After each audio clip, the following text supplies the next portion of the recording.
What is up, RV Traveling MI Researcher? You are first in the room tonight. And I had a snafu with my, oh, I guess I should.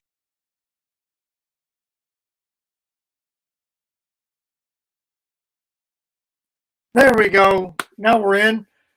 We had a snafu with my StreamYard.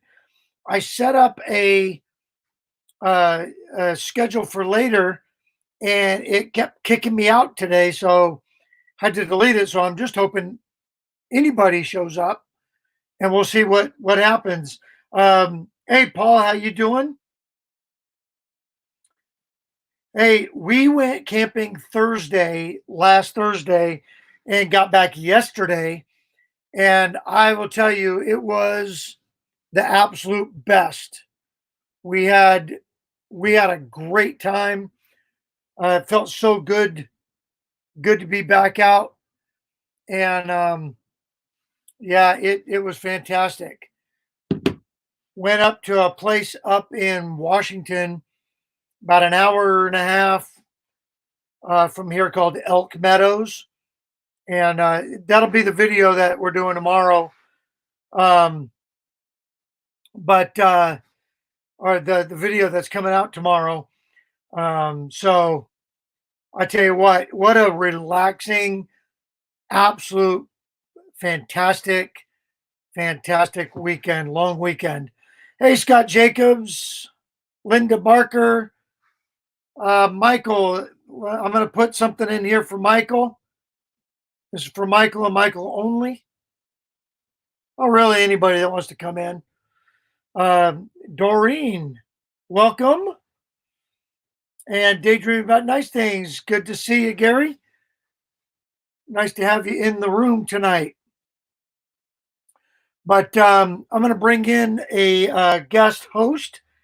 Avenger RV, great to see you. And then we'll keep talking about what I was talking about. We had a phenomenal camping experience this last weekend. And boy, I tell you what, it was great. There's Michael.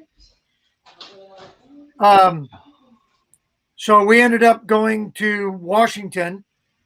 Washington State opened up all their private campgrounds. Oregon is opening up their private campgrounds, I think, right now, which is good. Just hold on, I'm reading. Okay, I can't read the chat at all. I started saying hello to people. I'm flying sky high tonight. Just got formed the brother of a POW MIA from World War II. His brother remains were disinterred and sent. Oh, well, that's good. That's awesome. Good news. Good deal. Good deal. Love hearing stuff like that. That's really good stuff. Anyway, campgrounds are starting to open up, and we were out, like I said, up in Washington this weekend, and man, you're real blurry, Michael. Am I? I hope that's not on my end. I am Michael really blurry. Everybody? I look good in StreamYard, but I look really blurry. Huh. Yeah, that's weird, because I'm down below, you look crystal clear. Yeah. Up above. Yeah, there's Gary saying you're blurry. Papa Drew, good to see you. Full-time dream. Great to see you. Welcome in. And MJ and Izzy from Endless RVing, welcome in. Drop me out and bring me back up. See if it makes a difference.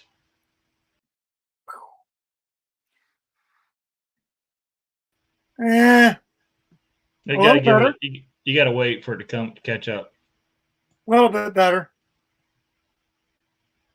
Yeah, it's a little better. It's weird. Yeah, Papa Drew says blurry too. Yeah, I mean it's weird because we're crystal clear looking at it in Well, StreamYard. So yeah, yeah, you're crystal clear down below. So I don't know. I don't know. You gotta feed that internet every once in a while, Michael. I'm having enough All right. issues So today. anyway, tonight's topic is on the screen, and yeah, Gary, he's blurry on my end too. So I don't know. We'll either have to just talk to the ghost. Oh boy, whatever you're doing isn't making it better. Well, okay, then I'll stop.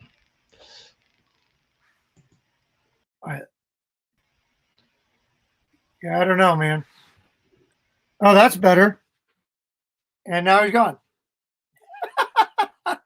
Hey, don't you love technology? And you'd think with all of this pandemic stuff where we're out there. Okay, there we go. And there he is. I hit Much better. I hit refresh just as soon as you said that's better. Like crap. So hopefully this works. No, it looks way better. Way Okay. better. Yeah, well, it looks like we're back in business. All right, cool. Yeah, except Drew wants to see you blurry. He says you're better that way. Well, then he needs to drink more of that crap beer he drinks. Well, that's it. That's what happens when you drink that O'Doul's. All right. Hey, all right. Hey, so tonight's topic is on the screen as stated there. We're going to discuss full-time, most time, part-time, or weekend warrior. And what I want everybody to do, and we'll catch people as they come in, go ahead and drop what you are in the comments. If you're full-time, put full-time. If you're most of the time, like Michael was until he had to get back to the homestead, or part-time, weekend warrior, whatever the case is. And what we want to kind of talk about is the pros and cons. And I'll tell you, and maybe not even pros and cons, but where we are in the thinking process. And I know, Michael, you guys are on your way to full-time. And Most I don't likely. know if we are or not, especially, well, after this weekend, Teresa actually broke and said, we're having a discussion around the campfire, and my parents were camping with us, and something got brought up, and Teresa looked at me and she says, what they don't understand is one day we're planning on living this way, which is the first time that she's totally made kind of a commitment type comment about that. So we got part-time working on full-time. Papa Drew's sexy. Avenger RV is weekend warrior. Gary's a weekender. Artist on the road. Good evening. Let's see. Endless RVing, weekend long vacations. What is part-time? I don't know what part-time is. Other than to say, when Teresa and I first got married, we moved into a duplex, and our next door neighbor was part-time. And what that meant, and I don't know if this is a thing on the East Coast or not, but out here we have a lot of snowbirds, and they live here in the summertime, and then they all flock down to Arizona in the wintertime. So I would assume that would be considered part-time. Yeah, we've got that here too. We've got the New England, Northeast United States that all move to Florida in the wintertime, and then they fly back. And some of those are RVers, so they own a house in one of the two locations, and then they RV to the other one. And some of them own a house in each location and RV between two houses. Yeah. Yeah, it was great because for like 6 months out of the year, we didn't have a next door neighbor. He just kind of locked things up and drove south for the winter, and we'd see him somewhere around May. he'd show up after Memorial Day, and then he'd stay here until the rains came, and then he'd be back down in Arizona. So that would be considered part time. So if you're doing a 50-50 split or a 60-40 split or whatever, um, most time I think that would be like an 80-20, where you're, you know, um, moving toward that full time, but you still have a domicile, and you head back there when things get rough, which I think we're going to start seeing a little bit more of. Yeah, I think so too. And I don't know if I made up the term or I just heard it from somewhere and said, yeah, that's us. But I've been calling ourselves most timers, for a very long time, because once we bought our current RV, which was July, so we're coming up on a year. Up until, not counting the current situation, but prior to March, we were home.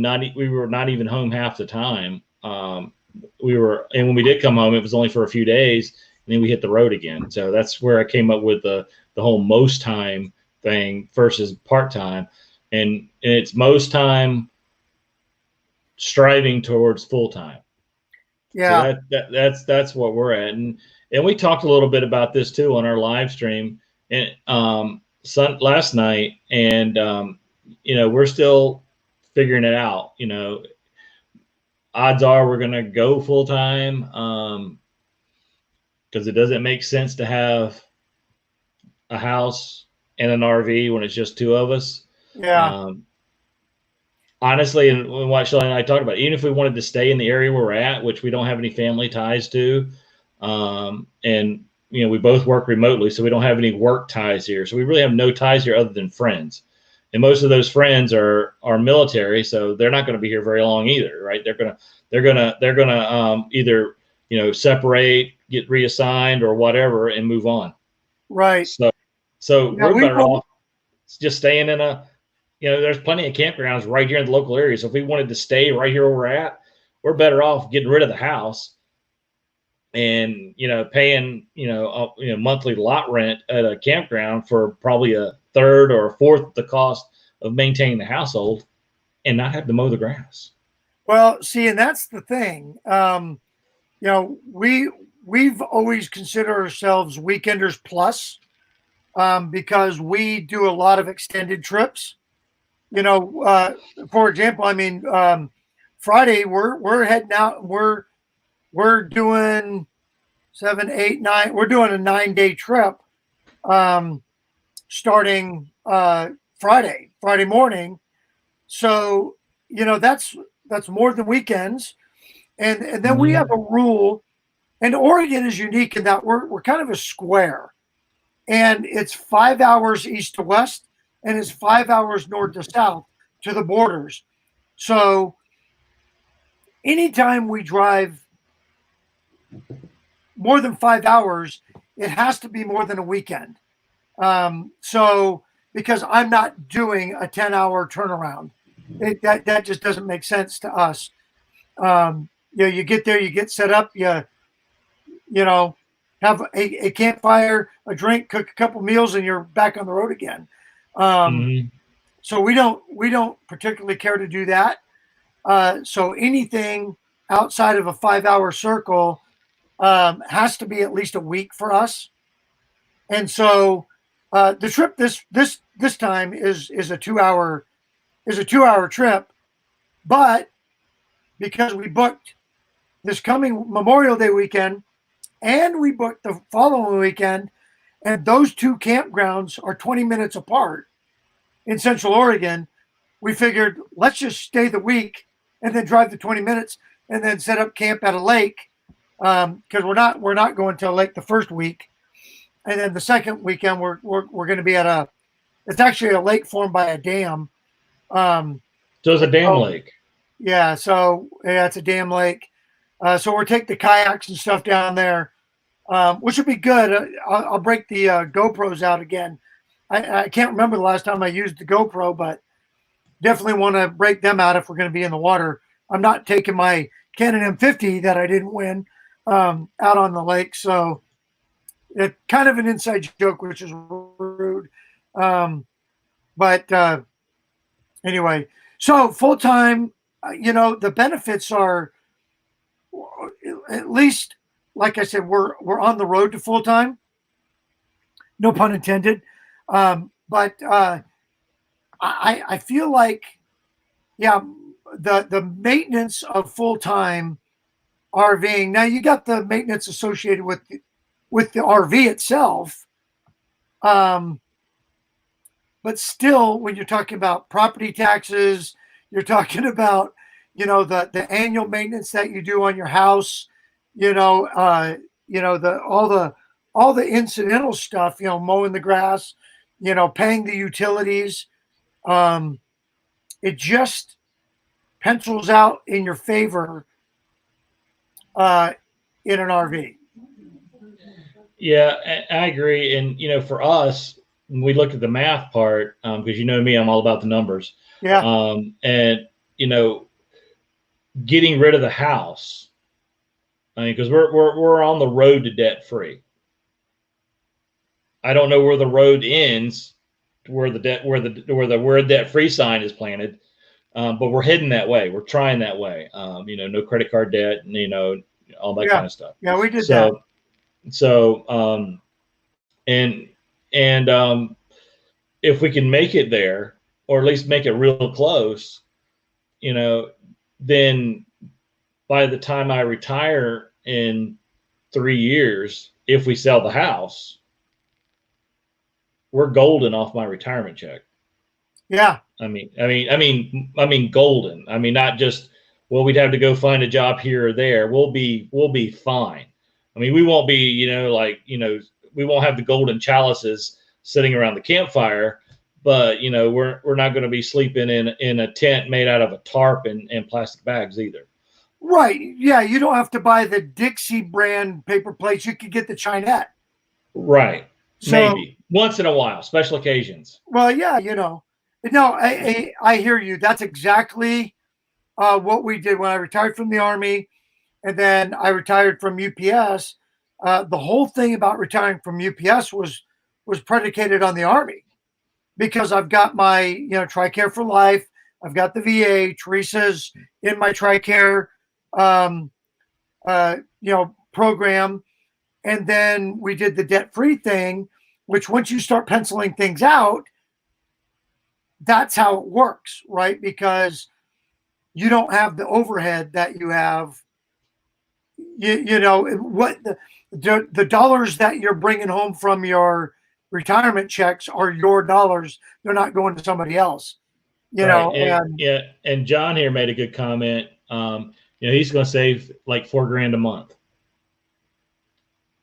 Yeah. Yeah. And that's part of the conversation that Shelly and I have been having about going full time, is when we suddenly became empty nesters a little bit quicker than we thought back in August. When we bought our current RV in July, knew it was a long range plan. 5 to 8 years we'd be full time was our goal. 5 to 8 years. And then 5 to 8 years turned into 5 to 8 months. But I mean, why? And just from a logical perspective, why continue to pay for something, your house, your sticks and bricks, when you're not in it, even if you're in it half the time? Right. I mean, you're still better off. I mean, like your neighbor you talked about, who RV'd down to Arizona in the wintertime, and then came back and stayed at his home in the wintertime. Now, if you're going to go someplace that's going to be snow and everything else on the ground, I'd rather be in a house than an RV. Yeah, for sure. But our plan is we'll visit people in places we want to visit that are in colder states in warmer months. Sure. And then we'll stay south in the wintertime. And no sense in paying a mortgage and all the other stuff, property tax and homeowners insurance and lawn care and repairs and It never ends. And you add up, for those of you who itemize your taxes and you add up all your home repair costs and home maintenance costs that you can itemize along with your mortgage interest, that's a lot of money that if you just full-time an RV, you wouldn't be spending. Not to say there's not other expenses, obviously, with an RV, but RVs are meant to be used. And the more you use the stuff, the more you bring those slides in and out, use the motor, they work better. I mean, you run into problems when it sits in a storage unit for 8 months. Right. And then you try to use, and you don't even go out during that 8 months and at least try to exercise it, roll the slides out, roll them back in, that kind of stuff. That's where you run into issues and problems if you're using it day to day. Yeah, you're going to have issues because, it's basically a home that's going through an earthquake every time you drive. So you're going to have things shake loose, but at the end of the day, you're, short of an auto accident that you don't have good insurance coverage for, you should be cheaper on the other end. Yeah. No, you're right. That's when we sat down and you start looking at your monthly expenses versus your monthly, income. Yeah. So this is crazy. So Teresa's like 20 feet that way inside the house asking where I am. She knew I was out here. I'm hiding. Well, I hope she comes out here. So, anyway, it's a heck of a lot quieter out here, and I don't have those dogs. Although I know Michael's been wanting to see the dogs go crazy again, just to get my reaction. But anyway, yeah, when you start penciling that out, with your monthly nut versus your monthly, expenses, even part-time, and I don't know how that works because I don't see value. I don't see value in holding on to property. Yeah, hang on a second. I got to do some moderating duties here. You've got some problems here in the chat. This Roy and Becky's travel thing is trying to stir up a bunch of trouble. I've never heard of these people before. Yeah, but I hear he's a veteran. So, well, yeah, he gets 1 point. He gets a point, yeah, but I don't know does anybody recognize that name at all? Roy and Becky's Travels? Is that what that is? I don't know what that is. Yeah. I know what it is. It's Ornery Roy. It's Ornery Roy. That's what that is. But yeah, I mean, I know a lot of people that own homes, like you were just saying, and do the part-time thing. It's whatever works for anybody. Yeah, I think if we got to that point, I would do what a lot of people are talking about doing, and that's getting a half acre or an acre, putting a pad with electric, water, and sewer, and putting a fence around it, and hire somebody to come in there, once a month and mow down the field, mm-hmm. So it doesn't overgrow. But yeah, and I tell you, the only reason that we are where we are and what we're doing is because we got Levi. Yeah. Because our entire family lives within a 9-minute circle of our house, and we're empty nesters. I'm retired. Teresa could retire, essentially right now if she really, really wanted to. She doesn't really, really want to, but she could. And we could do that. The hard part is leaving that grandson, because he's just cool. He just really is cool and loves to. Man, I tell you what, Michael, you are getting lots of love in the room. I can't really read much of it because my vision's really blurry right now. But yeah, I'm sure it's lots of love. No, it is. I mean, here, I'll put one of these comments up. Maybe you could read it. I might be able to read it. You even got Oh, hearts. see, there you go. You Well, even got hearts. yeah, senior sister's an awesome person anyway. So thanks. Yeah, we actually toyed with the idea, and we're still thinking about the idea, of getting that piece of land somewhere. Um, and somebody on our live stream, or maybe when we were talking, was mentioned something about just buying into a the RV resorts that you can buy a permanent spot on. Yeah. And actually, I like that idea a lot because you've got, I mean, depending on the cost, of course, because you've got an RV lot there, and when you're not there, maybe the resort can rent that out on your behalf, and you can have some passive income. So you've got a home base, but Yeah. when you're not there, it can actually generate some income for you too, without having the worry of, because one thing we talked about was like getting one of those barn dominium type things and then kind of Airbnb it out. Yeah. Then you've got to deal with that, the bad tenants and all that other junk. Yeah. Hey, 3 for the Road RV, and good to see you. If I Hello. missed anybody, burning up the roads, good to see you, senior sister. There's a bunch of folks that came in. Artists on the Road, good to see you. So what we're talking about, for those of you that were late coming in, if the title's on the screen, full-time, most time, part-time, weekend warrior, what are you guys, what is your status as an RVer? Are you one of those? And go ahead and drop that in the comment section. FT, MT, PT, WW. No, we'll just type the whole thing in. Yeah, I have a better chance of reading it. I have a better chance of reading if you type it down in. Oh, there's somebody you don't see very often on a live stream. Hey, Levi got to leave early, so pull the here. We're gonna do a little bit of rearranging. You're joining us. Hey, Jerry, change the view too. That way you can make it widescreen, so you can get you guys in better. Change what view? Right underneath on StreamYard, you got choices there. There you go. There you go. Yeah. Hello, everyone. Artist on the Road. That's still plugged. Yeah, it's plugged in. Yeah, it's still plugged in. We can do this. So Jerry was just telling us that you guys decided to bite the bullet and sell the house and go full time. Oh, really? No, what I did. Or I just decided to throw him under the bus. Hey, I don't know, one of those two things. Listen, man, I love you like a brother, but that's twice today.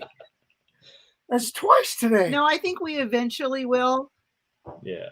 But I'm still working. So we what I told the crowd was that for the first time ever, you made a comment this weekend when we were camping that, referring to my parents, that obviously they don't understand that one day we're going to be doing this full time. Yeah. So anyway, Wags finally showed up. Oh. Good to see you. Anyway, so yeah, if you are a full-timer, go ahead, type that in. Most time, which is a term that she's back. No, she's back there, and I don't want her. Yeah, come here. Oh, Wannabe's a good choice too. Senior sister threw that out there. What about Wannabe? Wannabe's a good choice. I don't know what do you think? Speaking of wannabes, there she is. Wants to be a dog. She's is that a corgi? No, she's not a corgi, but a what? It's a what? Pomeranian. Pekingese Pomeranian. Okay, yeah, my dad's got the same dog. His name is Gizmo. The I yapper. want another one, but yap. It'll be a while. She does not yap unless there's dogs on the TV, any door slam or car alarm in the neighborhood. And when I say neighborhood, I'm talking within a 5-mile radius. No, a block. Any of that will set her off. But yeah, Wags is a full timer. We watched him go through that process. Yeah, he's a full-time Alabama resident. In Apparently. fact, hey, I'm going to put a link up for Wags if he wants to come in, because he could represent the full-time. That's a good idea. Then we'll have a You don't little bit of have to if you don't representation want to, from Justin. all I factions. know how you are. Yeah. Or at least you can Because, bring you know, like I said, we're weekend plus, and Micah would be considered most time, and then yeah. So if you wanted to come in, How many are full timers on here? I don't know. He asked, but he hasn't looked in the chat yet, and Yeah. I can't read the chat because I need new glasses. There's not a lot of full timers in. Yeah.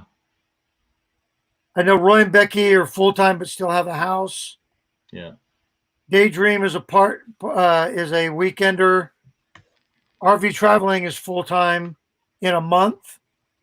3 for the road 3 for the road is full time stationary in Utah. till next year. Yeah, I've been watching your videos. We're going to be passing through Utah in July. Box Van D is full time. I knew that. Yeah, I just saw Roy and Becky was asking if anybody wants to buy a house, and I'll echo that. If anybody would like to buy a house, a beautiful house in Fayetteville, North Carolina, I can hook you up. Close to the Army base, close to everything. Close to Chick-fil-A. Yeah, I mean, and I hear in your neck of the woods. This is the softer side of me. I hear you could get some good Vietnamese food around the greater Fayetteville area. not as much as you used to. There are still a couple of places though, but not as many. There was a place when I was stationed, my first assignment as a first sergeant, and we had a Vietnamese restaurant that was right across the street from our office, essentially, and down the street. And I tell you what, we went there all the time for lunch. It was great. Yeah. So anyway, yeah, Wag said he's running off the one tower in Alabama. And Well, I think I saw Daydream about nice things on here, so the tower's probably getting kind of crowded. well, that's what I was saying. Alabama only has one gerbil that they put in the wheel to keep it going. So here he is, right here, the man, the myth, the legend. Hey guys, yeah, we're working on our one and only cell tower here in Jabama. So hopefully, I'm not pixelating too bad tonight. No, you're just frozen. But you're lagging. Yeah, I figured that would probably happen. What is it Yeah. that you want? Audio is good, but your video is just lagging. I don't know what's going on. Yeah. So, Dustin, what we're talking about is kind of the differences, and really all Michael and I have been doing is kind of sharing our thoughts on how one day we're going to become full timers like you. And I've already got the cool hat, and I got a good rig. So, we're halfway there. We just need to get rid of. We got to let Levi grow up a little bit, I think. And you know what's going to happen? Right when it's time to go, One of the other two is going to get married or have kids. or he'll have a brother or a sister, and then we're right back where we were. But so what kind of drove you guys to? And most people know your story. And I've been following you ever since, even before it was cool to be one of the bandwagon. Oh, I was on the wagon. So I watched you go through the process even before you owned your RV. Why retire from the Army and decide we're hitting the road? Well, we were both really sick of work, because I had a job after the Army, and it was a corporate job at a hospital, and it just wasn't fun. Wasn't having a good time, and yeah, we were just kind of sitting on the couch and saw one of the RVing commercials. I think it was like Tom Selleck was on there, saying, "Hey, go RVing." And I said, Leslie, I said that'd be pretty cool to go on an RV vacation. We haven't done one of those, and she goes, "I'm so sick of this stuff. I just rather just sell all of our stuff and hit the road full time." And I was like, "Don't mess with me. I'll do it." And from that day on, we decided that's what we were going to do. That was 2 years out from the day because our daughter was just starting her sophomore year of high school, and just starting her junior year of high school. So our junior year, senior year. So we said, as soon as she graduates high school, we'll get her in college, and we're out. And the plan never changed from that moment. And so here we are. Yeah. So what's that going to look like when Lauren settles down? Do you guys have an end game, or is it just keep going till you're sick of it? Yeah, right now we're just going to keep going until we're sick of it. We're going to keep going until we stop having fun. The child will not dictate. Yeah, she's not going to really dictate. Even if she does eventually have grandkids, I mean, we'll come back to visit, or we'll fly them out to wherever we're at for holidays or whatever. But yeah, we still want to travel. But the recent events has had us, like many other full timers, thinking about a backup and alternate plan. So we've been kind of just grazing about on the internet and looking kind of like at small plots of land or a RV spot at a resort that we could purchase, so we'd have something to go back to. And it's something that we could go for an extended period of time if we had to, if something like this happens again. And then we go out and travel, and while we're out, we could rent that slab out. So really would kind of pay for itself. So we are entertaining the ideas of other things, but the plan is to stay on the road for now.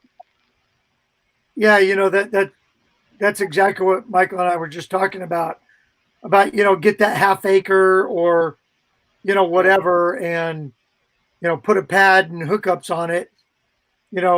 Have one of your kids go by there and mow it once a month.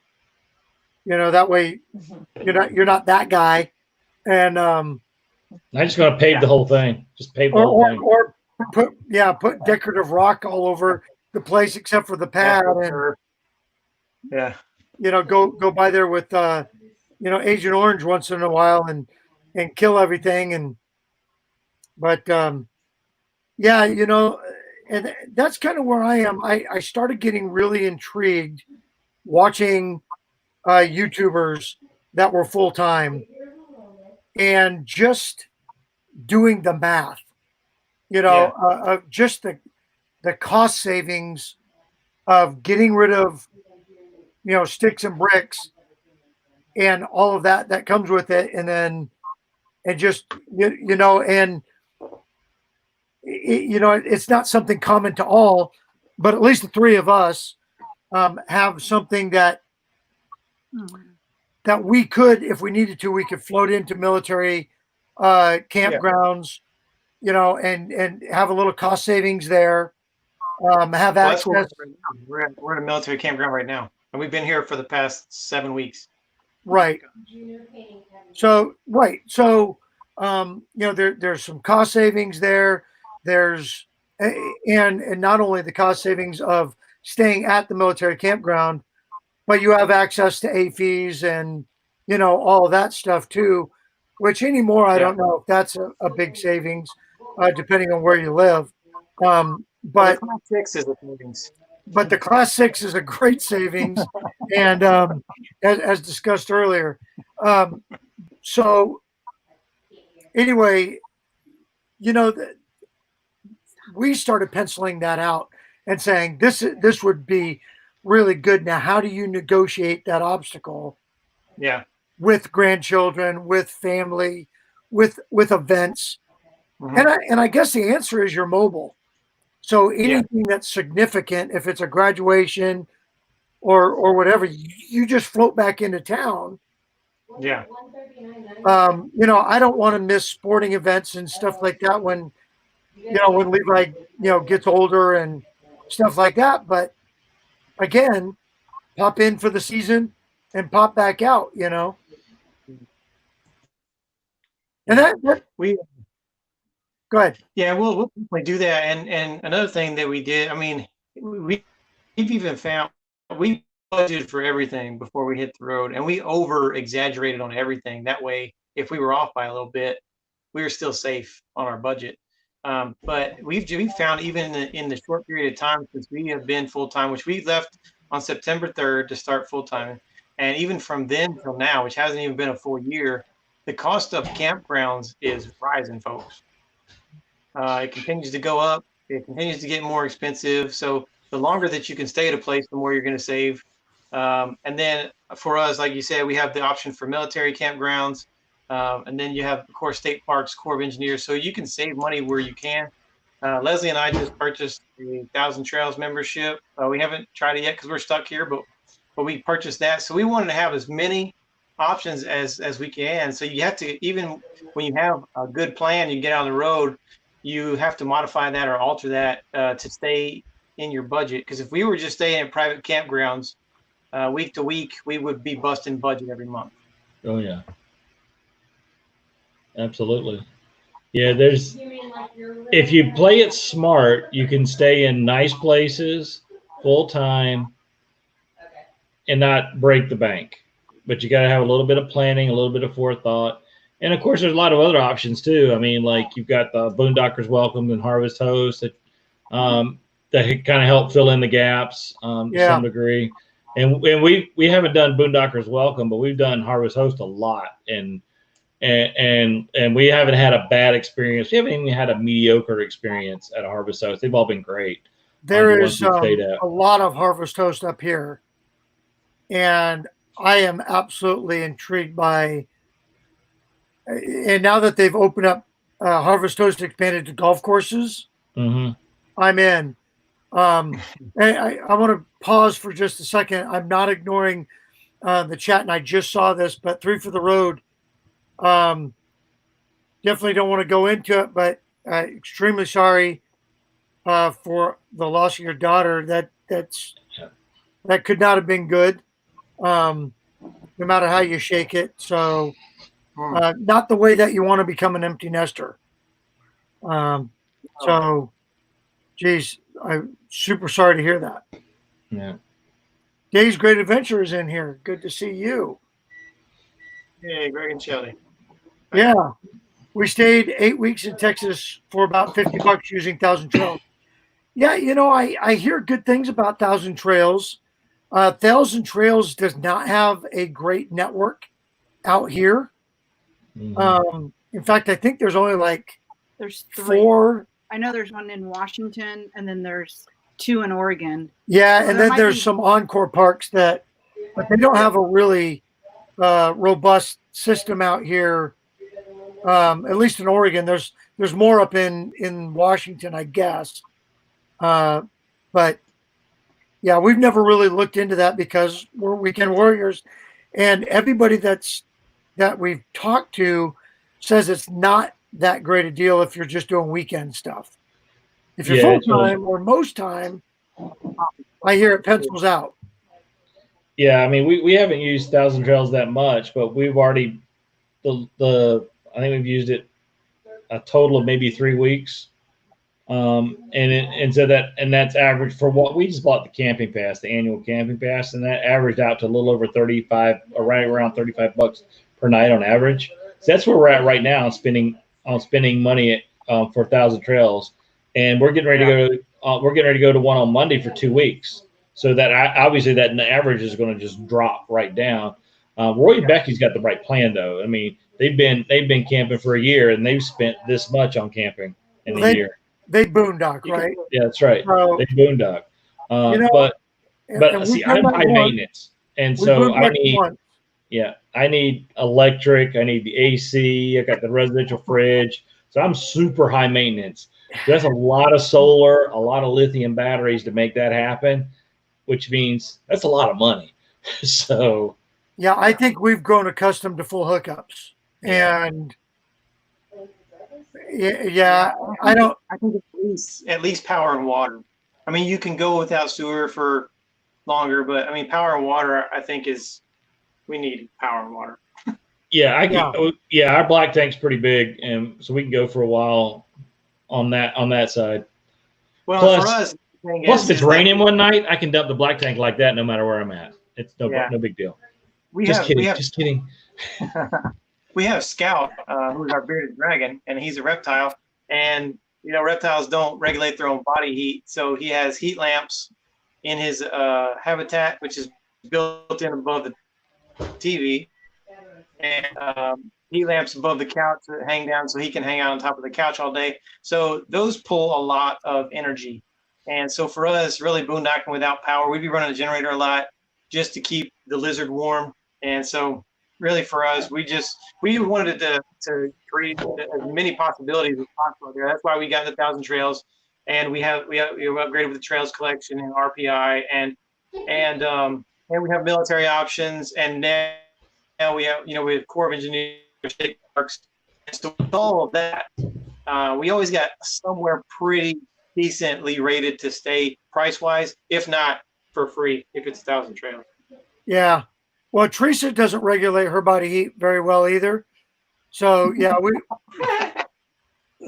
we need the full hookups. We need to, we got to have. I gotta have the air. Yeah, and we don't have solar, and solar in Oregon.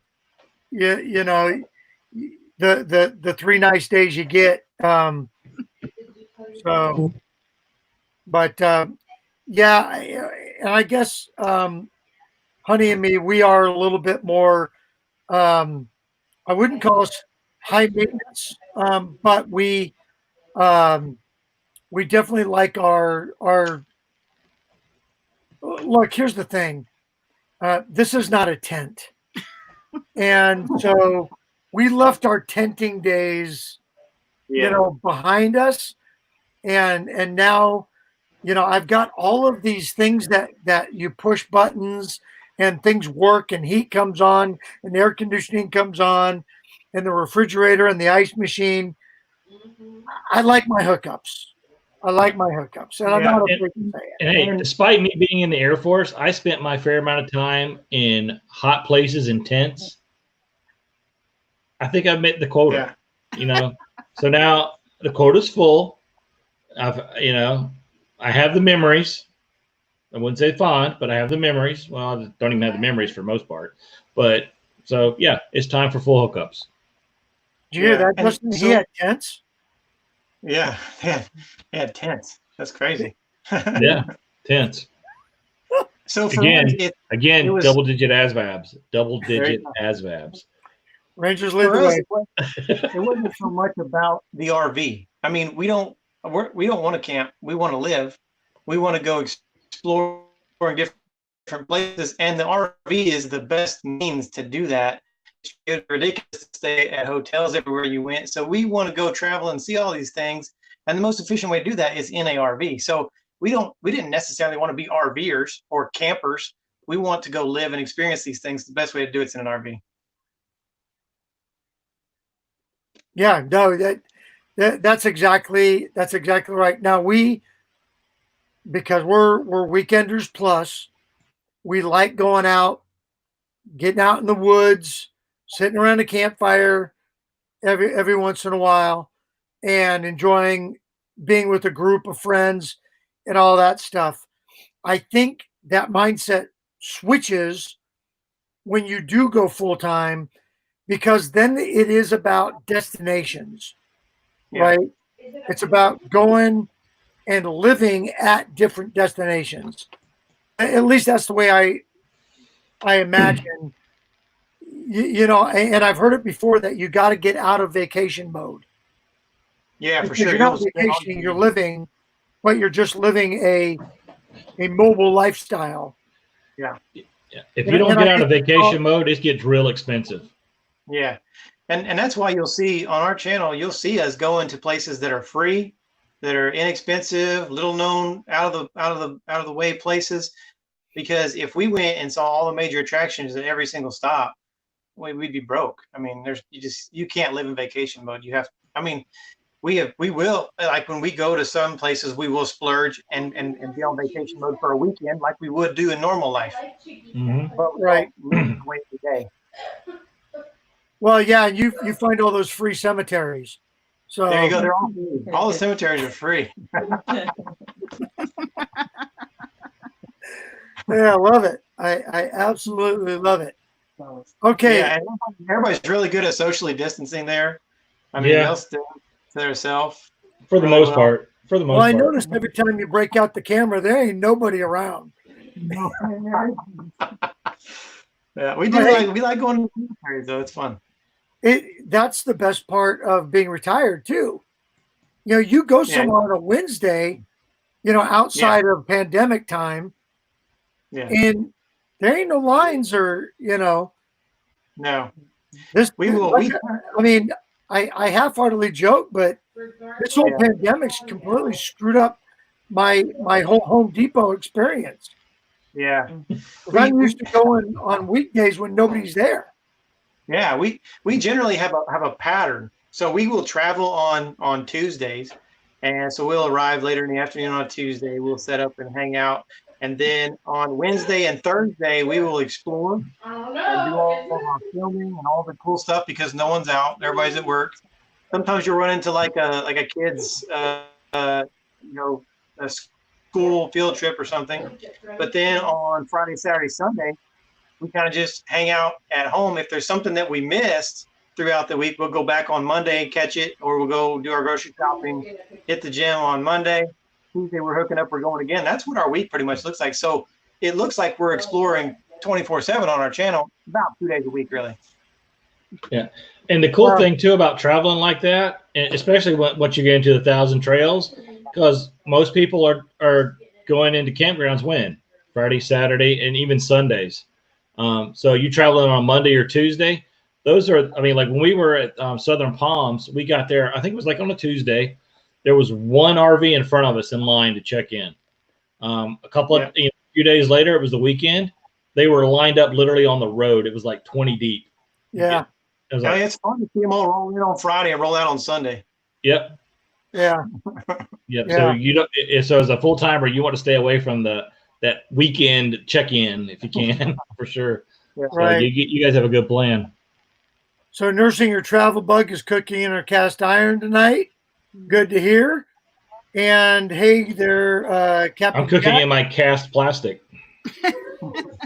Hey, that's my next haircut. I'm gonna get Tupperware number 3.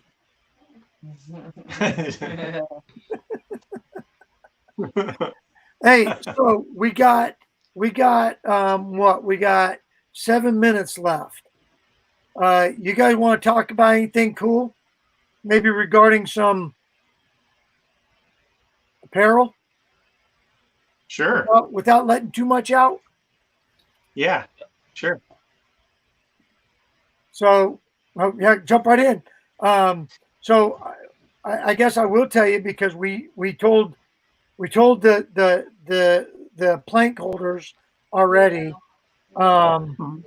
that we had to do a slight pivot, but everything is still on track.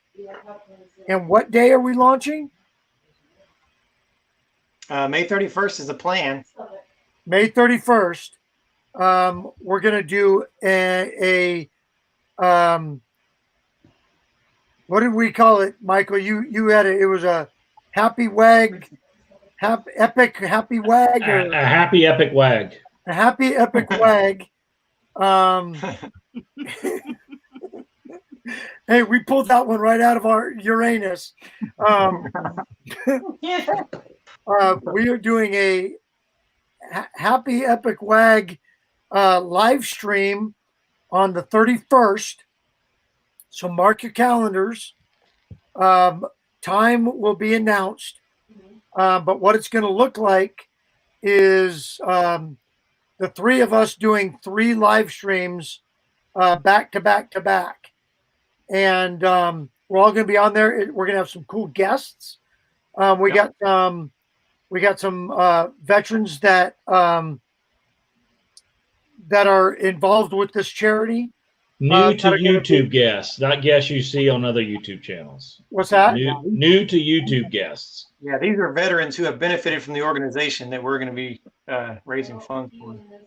That's right. So you're going to see exactly where the dollars are going.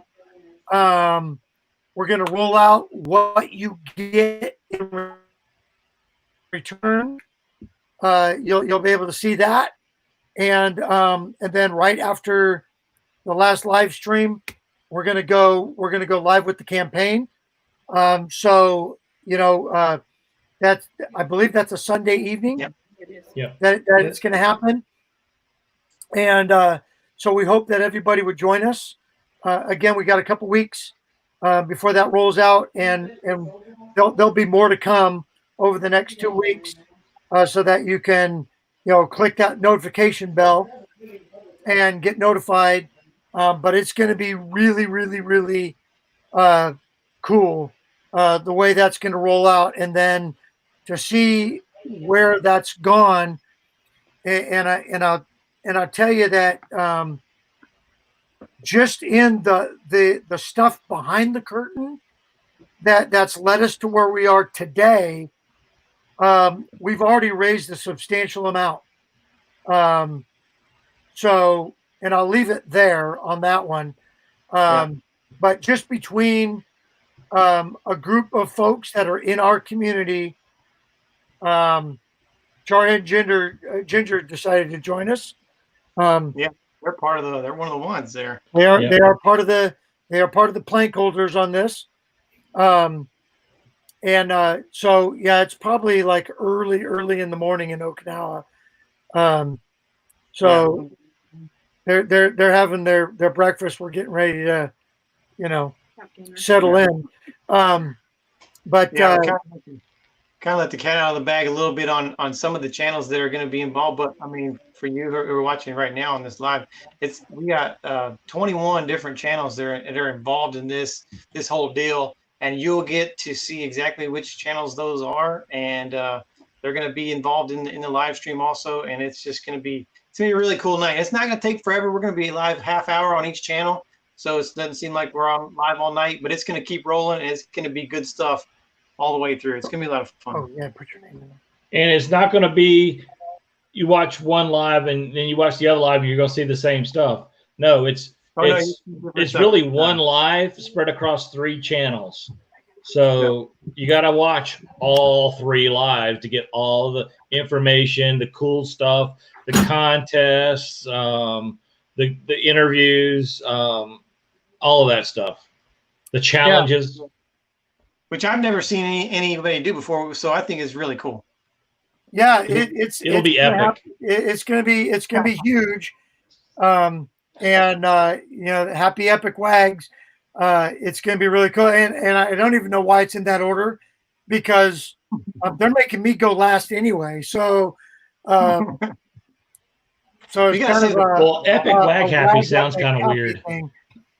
But you'll all get notified on how that's going to roll out, and we're going to encourage everybody to participate. And hopefully you can help us support this outstanding opportunity to help out some veterans. We're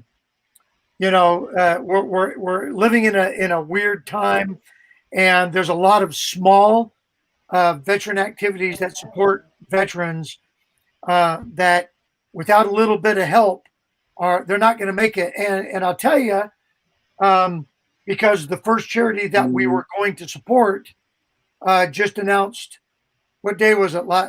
Thursday. That they're done. And unfortunately, what we were doing and where we were in the process wouldn't have helped.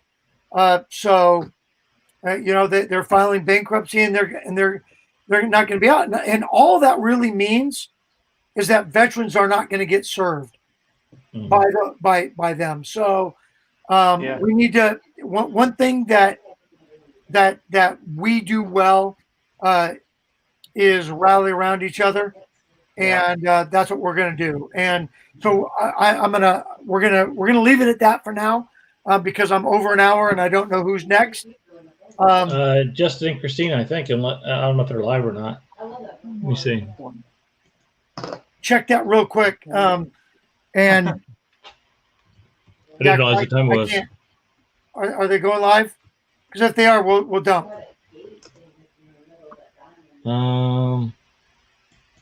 Stand by. Yeah, while he's checking, I'll just say, look, it's very unfortunate what happened to the first charity, but it just solidifies how important it is for us to help these smaller organizations, because they don't have the resources, they don't have the funding, and we couldn't help fast enough for this other one. Yep. And but it's just going to show you how important this really is.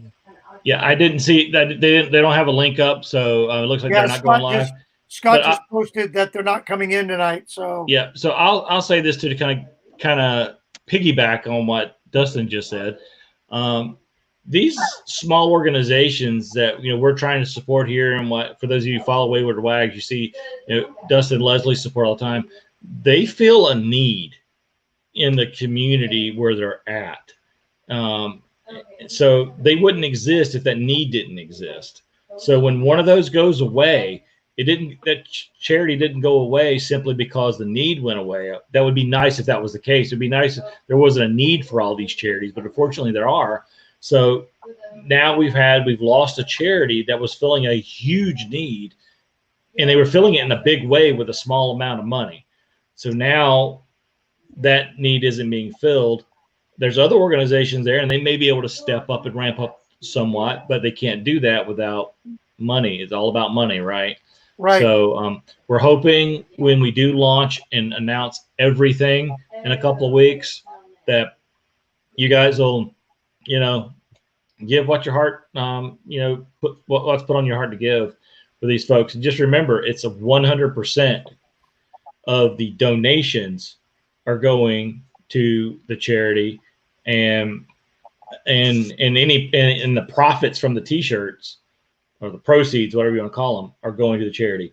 Nobody on the screen is making a dime. Yeah, and there's no administrative cost either, except for the t-shirt piece.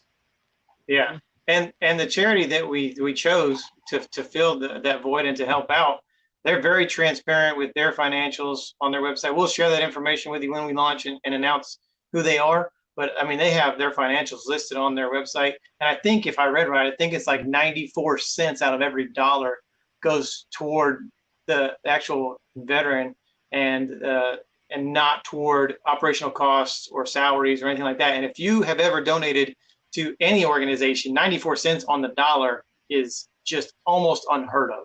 Yeah, that's crazy. Yeah, because some of the, and we're going to wrap up here because we've gone over an hour. But some of the big organizations that you see on TV, that are looking for contributions to serve. Hey, they do things. They do things that do affect and fill that need. But the operating expenses of some of those organizations, and I don't want to mention any names, but there's one of them out there in particular that, hey, I'm a combat veteran that has needs of my own, and they're not on my list to give, because they have 80%, 80 cents of every dollar goes to just administrative. So 20 cents goes to actually serving veterans. And to me, that's criminal. Or maybe it's not criminal, but I know a lot of folks out there that that do a lot of work, and they're doing it for that 94 cents. Jerry, I hate to break up, but you cannot end the live because Ginger needs somebody to watch to have her morning coffee, and since there's nobody coming on after you, you're stuck. Okay. Well, okay. I'll keep going. Teresa's cooking dinner, so what the heck? So let me just say that that's why we selected this type of an organization, because for those bigger organizations who have federal funding, they have corporate sponsors, they have money coming in through the community, they have TV commercials, they have all this stuff, Hey, Randy. and so they're getting money from a bunch of different places. So the amount of money, which to us is going to probably sound big, but to that organization, it would be a drop in the bucket, and it really would just get lost. I mean, it would still go 20 cents of the dollar would still go to helping veterans. But in this case, I mean, when you're talking about the amount of money that we're going to be able to raise through a small fundraiser, you're going to be able to visibly watch the impact of that money, make a change in that organization, and positively impact veterans in that local community. Yeah, and if you ever watch any of Dustin and Leslie's videos where they're giving the check to somebody, some organization, and you actually do a little research, look at those organizations, a lot of times that check, even though it may look like a small number to, most people, when you think, oh, they're only giving this much to a charity. But when you look at that charity and you look at their financials, like, oh my goodness, Dustin and Leslie, through their subscribers and fans, just gave them 25% of their annual operating expenses or whatever. Right. The number is really bigger than it looks like. And I can tell you, because I've seen the generosity in this community over the past few weeks, anywhere near that level of generosity comes to this campaign, you're going to see a significant impact on a great number of people, not just today, but that's just going to help propel this organization to do even bigger, better things down the road. And I'm I'm like that close to just wanting to spill the beans right now because I'm so excited about this organization. A lot of times there's no way to even measure what it does, because potentially this money could get a vet reach out. I mean, they could use it for public relations, or reaching out to the community, or whatever. And some veteran who may have not even heard of the organization will now, who wouldn't have before. And that vet was in dire straits or in distress and needed that organization, found that organization. This could be the difference between a veteran taking their own life or rehabbing and living a great life. Literally, really. Yeah, no, without a doubt. And as much as people like to beat up on the VA system, I've never had a problem with it. We have a fantastic VA up here and out here. And hey, I go there.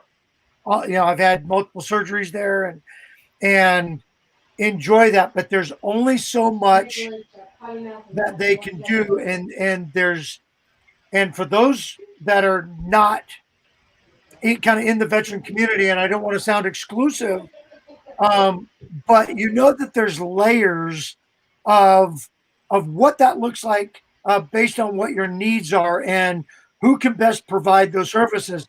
And I tell you, when you're talking about this guy over here, right? He's got a service dog named Talon. Well, the VA gave him that service dog, but the VA doesn't operate kennels, right?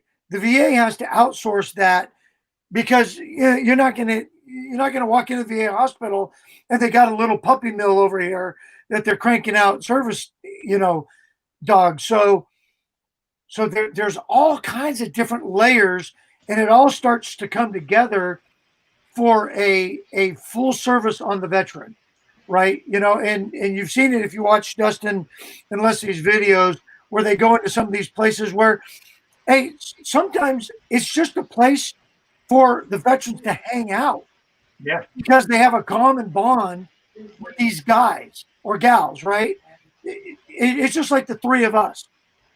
We talk a couple times a week, and sometimes we'll take care of what we wanted to talk about, and then we just talk because there's something that the three of us all have in common.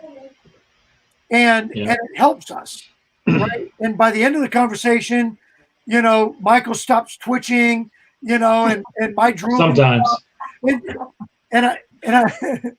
I'm making fun, but that's what we do, right? Yeah. And and it helps. It's good therapy for me, especially since I live in Oregon, and I don't have a Fort Benning, outside of my campground Yeah. where I could go and see guys in uniform and watch guys jumping out of airplanes and make my, that is my kind of soul connection. And I could get my mental thing right by seeing that. So being in Oregon where it's not a military, everybody likes the military because, in today's world you have to. But it is a way that we can connect. And so, hey, Northwoods came in. Squirrel. Yeah, so when we have an opportunity to support our brothers and sisters and bring in this other side of our life, the RV side of our life, into that, and I tell you what I've learned, there's a lot of RVers out there that are veterans. Yep. And I was camping this weekend. Good friend of mine, him and I were in the Army together, 30 plus years ago. And comes up and he only did 4 years and got out. And he knew he was a veteran, but he didn't think he qualified for any veteran stuff because he only did 4 years. Mm. There's a lot of people that don't think they qualify. You know what I mean? Yeah, my dad was the same way. He didn't realize he qualified. He did 4 years, and so about 6 years ago, so he was in his mid-60s, he finally applied for VA benefits. Yeah. I mean, he got out of the military in like 67, 68, and so just a few years ago, he finally applied for benefits. So, because he didn't know until I said, hey, dude, Right. But hey, I got something real quick, a little bit different than what we're talking about, but I saw this on Facebook today and it's really cool. For those of you who watched my 3-part series interviewing the owners of Combat Cafe, if you haven't watched it, please go back and watch them. Not to give me watch time or views or likes or anything else like that, because it'll actually do your heart good to watch, to listen to this couple and what they've overcome and their attitude on life. But they are no longer, well, they're not going to be in their current location any longer because they've got a bigger place they're moving to. Oh, that's good news. Yeah, and it's just down the road from where they're at, so they're still going to be in Eustis, Florida. Cool. So, but I just want to throw that out there because these guys they literally closed their doors about a month ago, and they announced it on their Facebook group, and through the community support. Again, we're talking about community, right? The community support that they received from that one Facebook post convinced them to, well, let's give it one more shot, even with all this COVID stuff going on. And so they've been able, because the community supported them, they were able to not only reopen and stay open, but expand. So that tells you a lot about that community too, right? It's not just about them, that's the community. And that's because the community didn't know they had a need. The community knew they were great people, but as soon as they announced it, the community rallies around, and that's what we're doing here. We find the needs, and we're trying to rally around and support those needs, and we want to bring you guys along with us. Yeah, and there's so many veteran organizations across the United States, and there's no way you can help every one of them. But to just help one is something. It's something. It's better than nothing. And it might seem small. It might seem insignificant, but a lot of times, like I said, there's no way to measure the impact that it's going to have. It's definitely going to help some veterans. I guarantee you that. Yeah. So I'm excited. Absolutely. I got my shirts ordered. Some of you, huh? I got my shirts ordered. Yeah. I did. You're the second round? Both, yeah. Okay. So for those who are watching or going, what is going on? I won't tell all the details, but this has been a challenge. I mean, I'll just say it. It's been a challenge. We've had some challenging stuff behind the scenes from Jump Street when we decided to do this. We've had challenges with vendors. We've had challenges with designs. We've had challenges with copyright uh, uh, permissions. We've had issues with um, delay in printing and distribution. We've had delays in shipping. Now we've had this issue with the charity that we were going with to begin with. Now bankrupt. We're switching gears again. But look, throughout all of this, these two guys have come together and said, "Look, we're gonna make it happen. We're not gonna stop. It might be tough and it might look crazy, but it's going down. We're gonna make it happen." And so we're really close, and launching on the 31st, win, lose, or draw, and whatever happens. We're gonna raise some money for some bets, but it's been challenging. Yeah, well, yeah, but I tell you the bigger the challenge, the more people step up, and I'll tell you, partner, and I'm not gonna get all brown nose here, but working with these two guys over other way. Like you're flashing gang signs or something. Working with these guys on directing aircraft now. However, working with these guys makes it easy because their mindset is that failure is not an option. And we just went on for the last 15 minutes about what the needs are, and that we believe in getting out there and helping. And you know what? The fact of the matter is we all have problems. We all have needs. We all have ailments. We all have hurts. We all have, whatever it is. But the fact that we can sit here and do what we're doing means that we're better off than some other folks, right? And whether that's a financial thing, whether it's a physical thing, whether it's a mental thing, I don't know. And I've talked with, some of the veterans that are in this chat room right here, and where they are. And we're for the shape that we're in, we're still in better shape than some other folks. Oh, yeah. And so, my position and well, actually all three of our positions as senior non-commissioned officers, our first duty and responsibility is to take care of soldiers and airmen, right? In our case, multiply that out to sailors, Marines, coasties, whatever. But my first obligation is the welfare of the soldiers in my charge.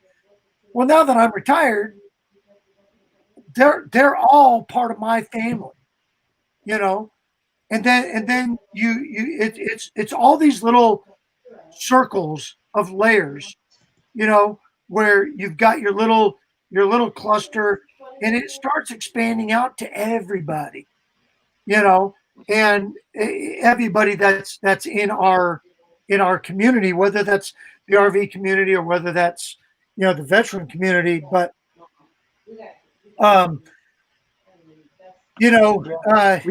we found that the RV, it was surprisingly, I mean, we had heard stories about how great the RV community is, but being retired military, now that we're in the full-time RV lifestyle and living the RV life, the RV community is very similar to the military community. You pull into a place and people are like, "What do you need? Do you need help backing up? Do you need a tool? Do you need it? What do you need? I mean, you got a flat tire? I got a compressor.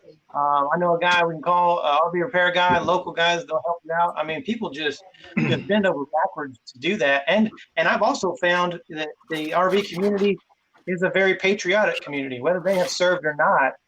They're very behind the flag, love their country, love their freedom, enjoy their freedom to be able to RV.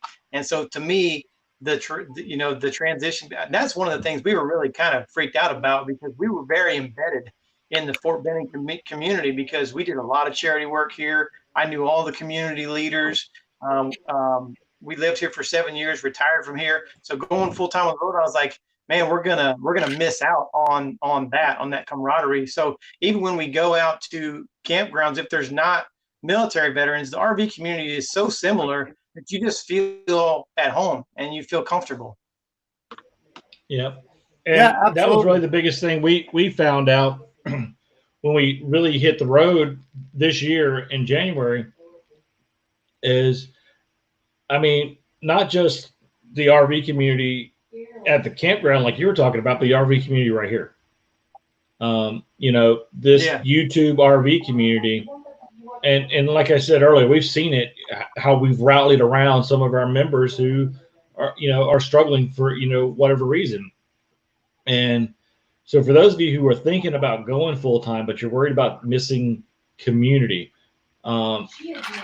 you won't miss it unless you want to miss it, because there's community out there. And I'm not just talking online. Online's easy, but I mean, sit outside of your camper. Have a fire going. Somebody walks by, hey, how you doing? You want to have a drink or whatever. I mean, the community's there, and so you won't have any problems finding it. What you're going to have a problem is going to be is once you leave the current campground you're at and you're leaving those people and those friends you've met that you feel like you've known forever. And I mean, that's the way it was for us. We got to the McDill Fam Camp in Tampa for the Tampa RV show. We met up with some people right off the bat, and we clicked. We're like friends for life. Then we meet other people. We're like, this. It's the same. And a lot of you are either in this room or you're we see you in live chats all the time. We met you in person and we talk all the time, not just in a live stream chat or back and forth in a YouTube comment thread, but on the phone, emails, texts. My phone's been blowing up all day with texts from some people I've never physically laid eyes on. And some I really don't want to physically lay eyes on, but that's another story. But I think and we're Shelly's saying, been on the Drew, phone, and Shelly, yeah, well, yeah, but don't say Drew's name; he might get upset. But and Shelly's been on the phone with somebody that we literally met driving back from Mississippi to come home to quarantine, and I said you were. I hate it when people interrupt me, and we met them on the way, and so it's awesome. I mean, the community's awesome. So if you're worried about missing community, the community's there. It might even be stronger than your local community. Like, great example, I talked to my next door neighbor's wife for the first time today. We've been here 5 years. 5 years. Yep. You know why I talked to her today? Because we had landscapers over and they blew some leaves in their yard and she was pissed about it. So that's funny because my neighbor directly, I'm looking at his house right now out the trailer window. Dudes lived there for, I don't even know, it's got to be at least 10 years. I was putting my trash cans out the other day, and he said something about an Army sticker I had on my truck, and I said, yeah, well, what do you know about that, tough guy? and turns out he's in the Air Force, and he's an active duty guy, and he's stationed here on some project with it's really cool. It's up the gorge here. They make the little drones, the non-lethal drones. Oh yeah. We had one, I think it was called the Raptor. Something like that. Anyway, they make them right up the gorge here, about an hour from my house. And he's on a special projects team that's working with them on the electronics or whatever. Okay. Yeah. Turns out he was in Iraq the same days I was in Iraq, and he was at BIAP, which was, I mean, I was at BIAP like every other day. Yeah. think And everybody's been here's this guy that's lived here. over there. Yeah. You've been to Iraq, you've probably been to buyout. I mean, that Well, was yeah. like Grand Central Station. I mean, everybody was kind of so. Yeah, it's kind of where all the Yeah. traffic flows. Yeah, my best. Well, I got two great buyout stories. One of them has to do with the Air Force. The other one has to do with the Air Force. And Well, that's great right there on its own. You're done. You don't even need to say anything. yeah, hold your horses, pal. So, my battalion commander and I are standing there, and we're at Cal Su, right on MSR Tampa. I'm And, very familiar with MSR Tampa. All of a sudden, I'm very familiar with MSR Tampa. I know every inch of that road. What's that? A little too familiar with Tampa. Yeah, me too, pal. Anyway, we're standing there from our talk. I'm looking at Tampa, and so we're standing there, and all of a sudden we hear boop boop boop boop boop boop boop, and we're like, well, here comes a Chinook, which is not abnormal. Helicopters fly by, up Tampa all day long. Yeah. But I look up and I see this Chinook coming, and it's got a sling load underneath it. That's where they tie a Jeep or a Humvee or artillery piece or whatever, fuel blivets underneath the helicopter, and they're flying through the air. But it looks like a container of some sort, and it gets right over us, and it's a Burger King. Like the prefab building.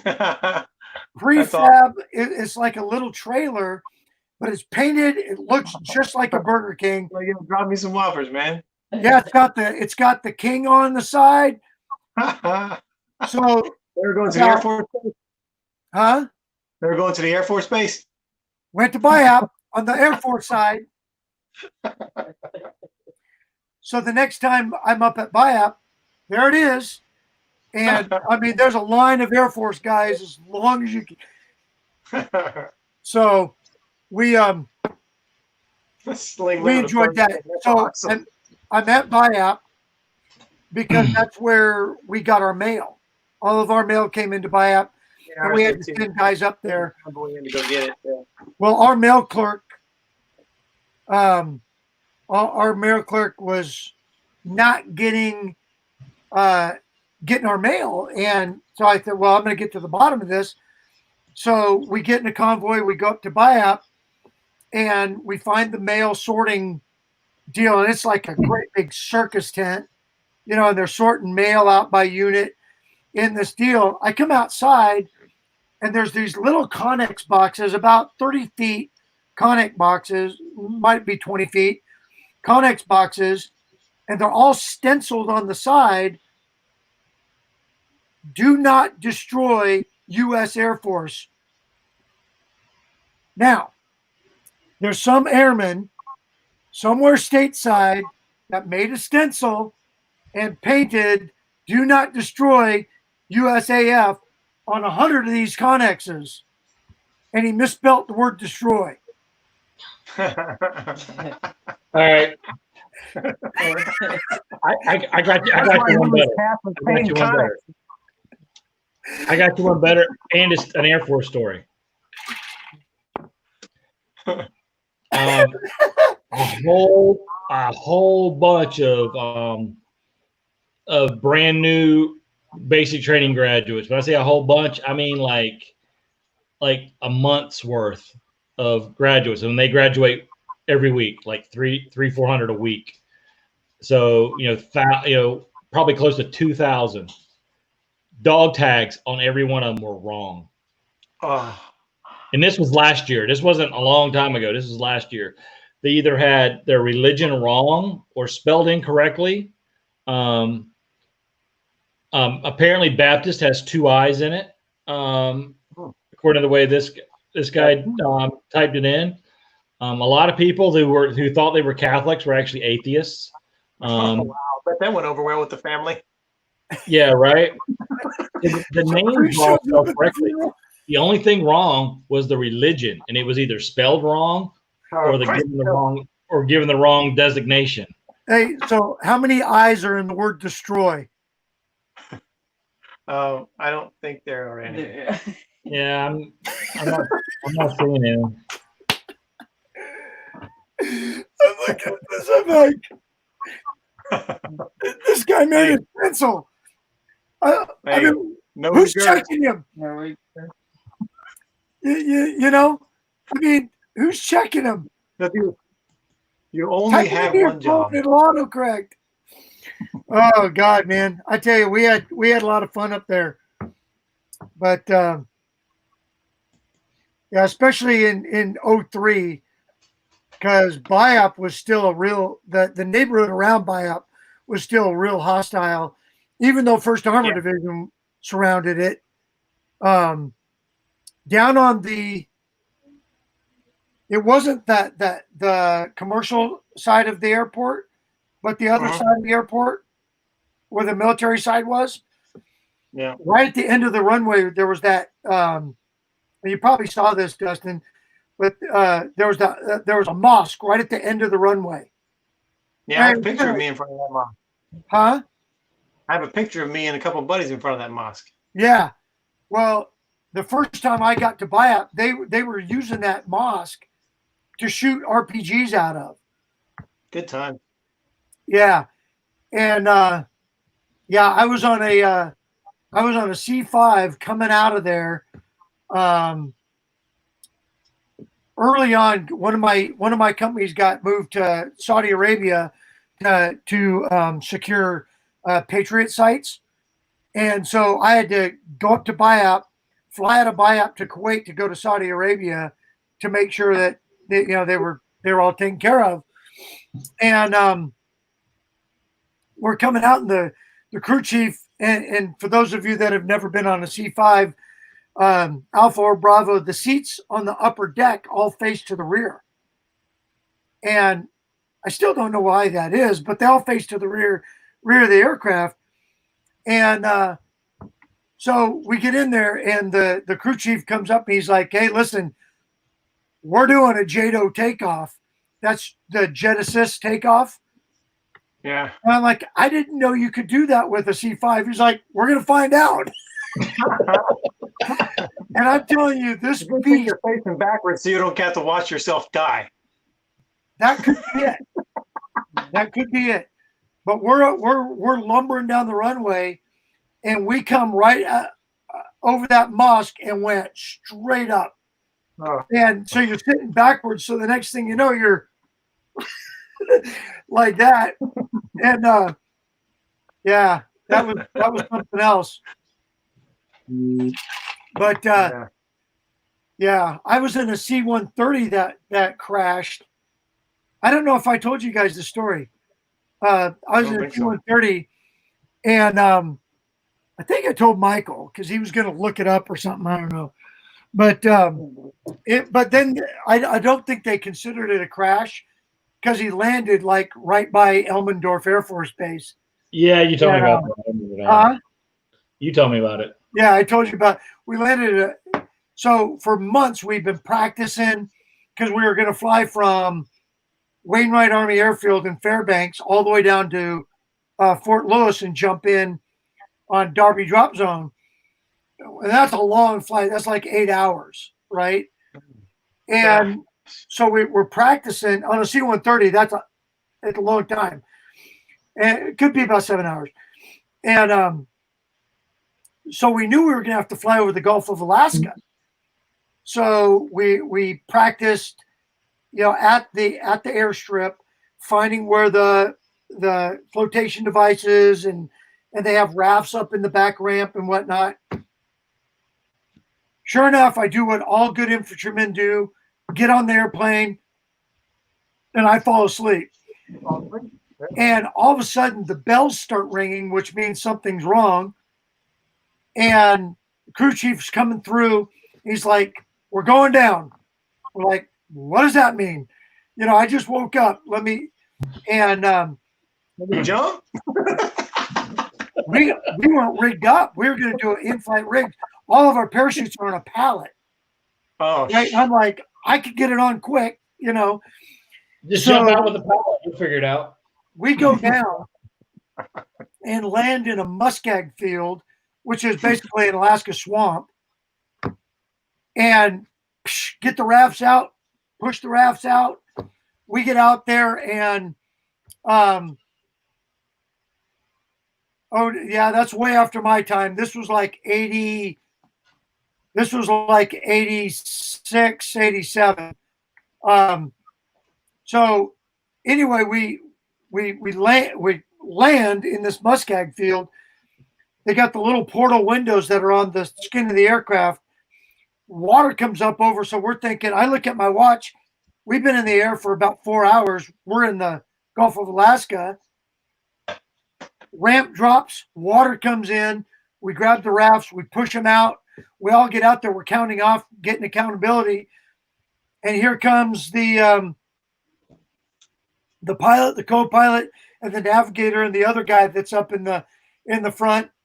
They come walking down. We're in about knee-deep water in this muskeg field. In fact, it wasn't even knee-deep. And they were laughing, you know, because they just got, you know, 50 paratroopers to unass this airplane. Lickety split. So. And you got the one private who's over there screaming he's drowning. Yeah, Oh, probably. Yeah. Yeah, I think I was a brand new E5 at the time. I'm trying to. Where's my team? You know, because you're on different sticks, so you're not all together. There could be other members of your team on another bird, so that the whole squad doesn't die if you get shot down. You know, they learned those lessons in World War II. yeah. But yeah, that's great. Yeah, Elmendorf. I didn't spend a lot of time in in Anchorage. Every time I was in Anchorage, we were down there for an exercise and then partying, because Anchorage is, you know, the big city. And back in the 80s, Fairbanks was still pretty primitive. Yeah. So I loved it up there, though. Anyway, hey, what else you guys got? Hey, here's a baseball riddle for you, Dustin. Okay. What do you do at the bottom of the fifth?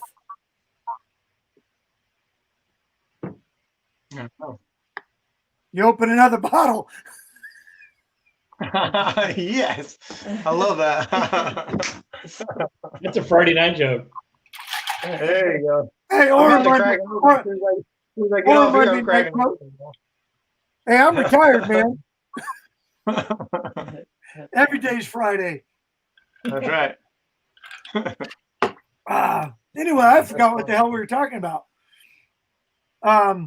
Stuff. No, actually, I don't know if you're allowed to show it on YouTube. But this bottle of iced tea, we'll call it that.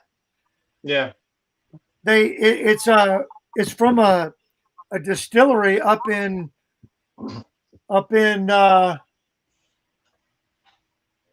Washington somewhere. You can show it as long as it doesn't have a removable magazine and painted black. Well, this has a removable lid. Anyway, it's called Heritage Distillery, and they're up in. I think they're. Oh, there we go. I didn't see where they're from. Oh, that's bottled right here in Eugene, Oregon. Hey, there you go. But Heritage Distilleries from up in Washington, and we were up there. We were out in Leavenworth, Washington. If you guys ever get a chance, you got to go there. And when you go there, let me know. I will meet you. Sure. And I'll show you a really great place to stay. With your RVs, you want an RV there. We go there like every other summer. It's 5 hours from my house, but worth the drive. It's like a little Bavarian village Oh, in the cool. middle of the mountains of eastern Washington. Google it. It's beautiful. Absolutely beautiful. And hey, you know what? I reached out to Zach to get some of that Danger Close, and he hasn't responded back to me. So tell him the sergeant major's looking for his bottle. If you run into him, John, let him know. I'm willing to pay. Yeah, I looked up the website and everything. I ain't seen anything, man. You know, and Vermont's a long way to go. There's nothing on the website. Yeah, there's nothing on the website. Yeah, the All right, website. so anyway, we talked to Leavenworth and talked about RV community, right? We're walking our dogs, and there's a creek, or there's a river called the Icicle River, and so we're going down by the Icicle River, and there used to be a path that was there the year before, and so we go down there. Well, now that path is gone, and there's like 6 RVs, and they're all in spots, and they put all their picnic tables together, and they're having this great big gathering. So we come down there, and the guy says, "What are you looking for?" I said, "Well, we're looking for the path that gets you down to the river." He says, "Yeah, you got to walk up to the end of the row here, and the path goes down." He goes, "What else can I do for you?" I said, "Well, I'll have whatever you're drinking." And he says, he's like, "Seriously, wait right here." So he comes back out with a tray full of glasses and ice, and he's got this stuff from Heritage Distillery. It's called BSB, and that doesn't stand for Brigade Support Battalion. That's exactly what I was thinking. Anyway, it's brown sugar bourbon. And he said, have you ever had this? And he tells us the story. Well, the label had the Seattle Mariners logo and all the Seattle Mariners colors on it. It's pretty cool. Not a Mariners fan, Yeah, but I do go up there and watch baseball. Yeah. And on the side of the bottle, it said, "What do you do at the bottom of the 5th? You open another bottle." So we tried this stuff, fall in love with it. You could buy it everywhere. So we started drinking this stuff. I take my dad up. The Cubs come up to Seattle, and him and I go up there whenever the Red Sox are playing or the Cubs come, because there's really no reason to watch Seattle play. No. But it's kind of like watching St. Louis, right? So we go up there, and in the box seats above the in the ballpark, at the bottom of the 5th inning, everybody up there gets a glass of this. Nice. It's part of their box seat thing. So the moral of the story is, I'm buying box seats. There you go. There you go. Because at least the 5th inning is going to be good. It's probably cheaper just to buy a 5th of the whiskey. Yeah, fun on that. But anyway, good stuff if you ever get your hands on some. But yes, I would really like to try some of the Danger Close, especially because it's veteran made, Yeah. So Absolutely. yeah, these guys are. I like it. They're trusted local spirits since 2012. Hey, you got to start sometime. That's right. They're not like I've got a I don't know what the other bottle is up here, but it's from like 1870. Wow. It's Elijah something. I got a buddy of mine that 1812 what is that? Woodruff Reserve. That's good stuff too. Going away gift for my last unit. Yeah. Better, Well, way better I than never. that. I've always liked a good whiskey, Hey, Susan, how you doing? Welcome in. That's what Shelly makes the cookies with too. But I tell you, the bourbon's really the last couple of years. I've started, and to our regimental drink was Maker's Mark. Hey, that's good stuff right there. Yeah. And so whenever we had a dining in or a dining out, you either liked it or you didn't, but you were drinking it. Yeah. Well, especially the dining in part. So, yeah. Yeah. Ours was Go Johnny Cubby, Walker Blue. That's what. Come on now, Roy. Well, the dining ins, you're drinking grog. Whatever that may be at Yeah. the time. Yeah. Yeah. Yeah. And when you're the sergeant major at the dining in, you're drinking whatever the hell you want and you're calling it grog.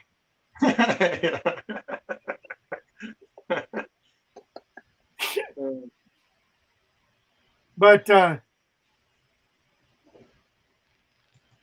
okay, I'll get that to you, John. I'll get that to you tonight sometime.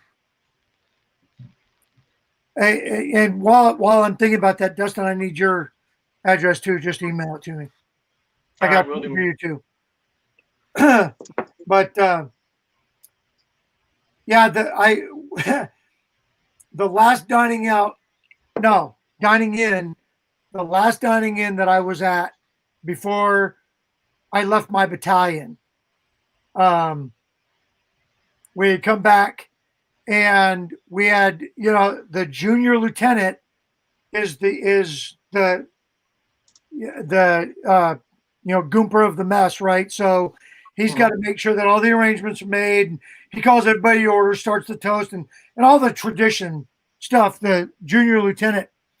Well, battalion commander and I are sitting at the head table with the staff, and then you got the first sergeants and commanders and stuff. Well, the junior lieutenant comes up to serve our dessert and dumps ice cream all over the front of my blues. Oh, man.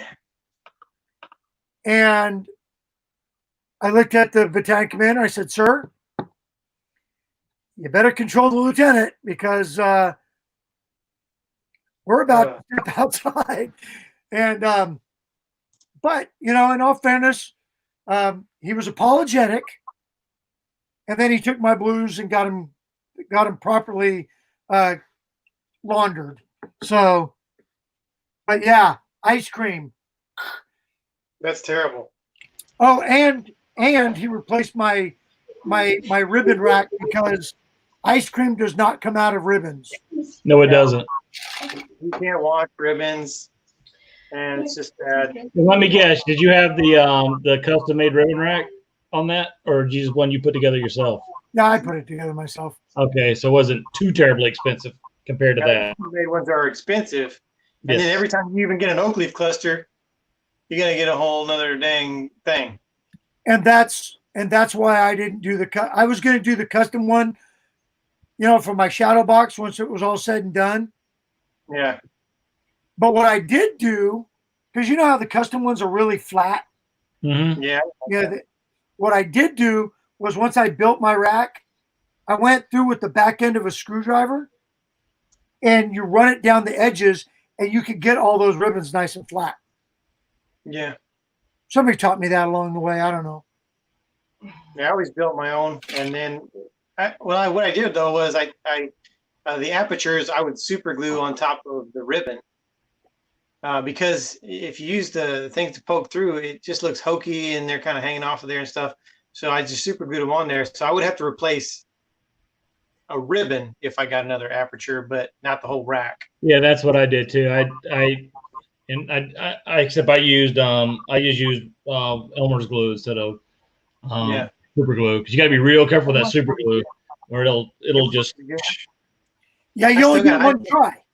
yeah. You did it right the first time, or Yeah, with the school glue, the Elmer school glue. If you screwed up, you just let it dry. You peel it off. You do it again. Yeah. But it didn't hold. It didn't hold the devices as well. But Yeah, every time I had to put a device on, I did the same thing. I clipped off the two little Yeah. bendy things, and then I just put, that whatever the super glue, just a dab on there with a pair of tweezers and pop it on there. It's like doing surgery, man, trying to. Because you're right. If you don't get it right, they You're get done. cattywampus. Yep. Yeah, So- there's no way to get them right using the prongs. I didn't even put my retirement award on my rack. I still should do that for my shadow box. I haven't made a shadow box or anything, but all this stuff's in storage. I'll do that once I get done RVing and stuff. I'll put all that stuff together. Well, why don't you just get some Yeah, vinyl I out have of your two ribbon awards. rack and just put it on the side of your RV? That'd be cool. There you go. I was thinking about putting Well, a sticker of everything I've ever done on the back glass. yeah, there you go. Get your whole resume. Get your whole resume on there. Everybody got your 201 file on the back glass of your truck. You see a lot There's of a guy that. down the street. Hey, Yeah. you know who does that? And I mean no offense. But the only people that I've ever seen do that are in the Department of the Navy. Now, I've seen Army dudes do it. Here I've they seen a do lot of it. Army dudes. Army dudes do it. Yeah. You see them here all the time. They, Ranger, sniper, paratrooper, this unit, that unit, this deployment, that deployment, and I've even seen some that had it on their tailgates listed down, deployed this date and this month and date to this date month to this location. It was like their whole DD-214 was on the back of their truck. Okay, full disclosure, on the back Thank of you my for your truck, I've got a Ranger tab, I've got wings, and I've got my Iraq campaign ribbon. That's it. Yeah, a And couple of a cup highlights sticker. is okay. Yeah, I get that. And a cup Yeah. sticker. Yeah. But I don't have like my good conduct medal. I don't have my Army service ribbon. I'm That's putting, what you need. I'm putting this one on the car. There you go. Hey, I'm getting Yes. I'm This getting one one on- of them for my trailer. I'm getting one of them for my trailer. And I love your ring. So much. Hey, Well, I Shell sent just you- said she ain't driving around with that sticker on the car. So RV Traveler says, and make sure your names are engraved on your medals. Yeah, I don't have any of that done other than the Purple Heart. The rest of them are, I mean, you have to do it yourself. The Purple Heart's engraved, but the rest of mine are Yeah, not. yeah. I should probably do that. The Army doesn't do it for you except for, I think, Broad Star, Silver Star, and Purple Heart, right? And They up, probably do the Medal of Honor. and Huh? up, What was that? I don't think my Bronze Star is engraved either. I'll have to check. My Bronze Star is not engraved. No, it's not. No, it's not. Of course, yeah, like I say I got to check, but it's in storage, so I'll check in a few years. Hey, you know what? The only medal that I know of that I know for certain because I did it myself. Well, I had it done. Was my good conduct medal. I had it engraved because I thought it might be the only one I get.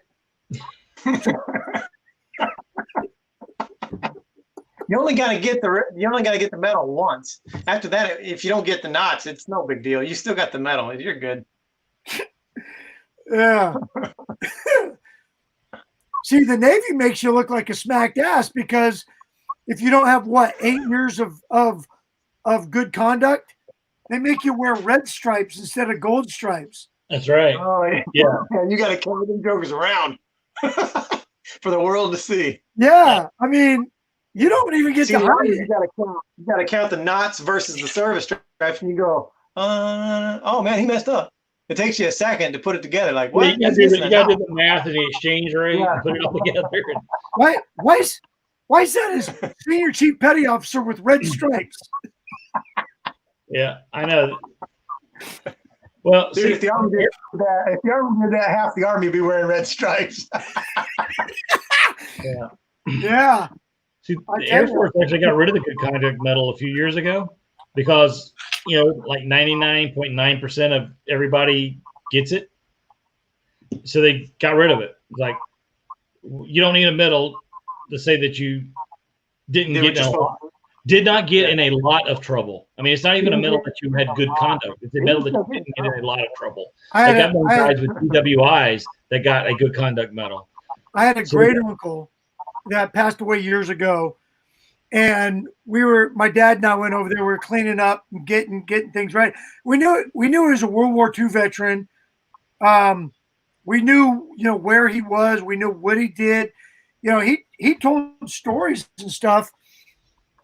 But in fact, his unit was one of the military police units that went into Dachau when they liberated the concentration camp. Wow. And I've been there. yeah, I've been there too, a couple times. Interesting place. Very cool place. I'm not going to say cool place. Interesting place. Yeah. I think It was- everybody should experience something like that. January. It was cold. Yeah. Yeah. I actually found 75 marks there, but that's another story. But so my great uncle, we found his uniform, and it was in a bag, and that you did it back in the day. And this isn't the Army that we were in, or the Air Force for that matter, but you did it right when your uniform has everything that you left after the war, when everybody got separated and whatnot.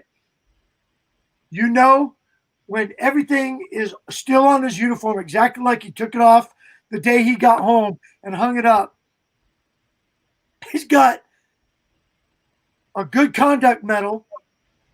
He's got his European Liberation medal, and he's got corporal stripes on, but you could see where the other stripes have been taken off. See the stitch marks where he lost his heart stripe? and this is consistent because there were still like little threads. So I'll just leave this right here. And my dad's a retired Army guy, and we're both looking at each other like, well, how do you get the good conduct then? And I knew guys in the Navy back when they were still wearing dungarees because they had the stencil rank on the sleeve. Yeah. I knew a couple of guys, they keep shirts with different ranks on because they were just, Oh yeah. Go to captain's mast, lose a stripe. Work it back, get the stripe back, go out, go to Liberty, go to captain's mast. Let's keep the circle going. Yeah. Yeah. Well, thank you, Miss Ozark Pathfinder. I appreciate you saying that. Yeah. I speak for all three of us and everybody else that's in the room that served. Yeah, I learned a lot about going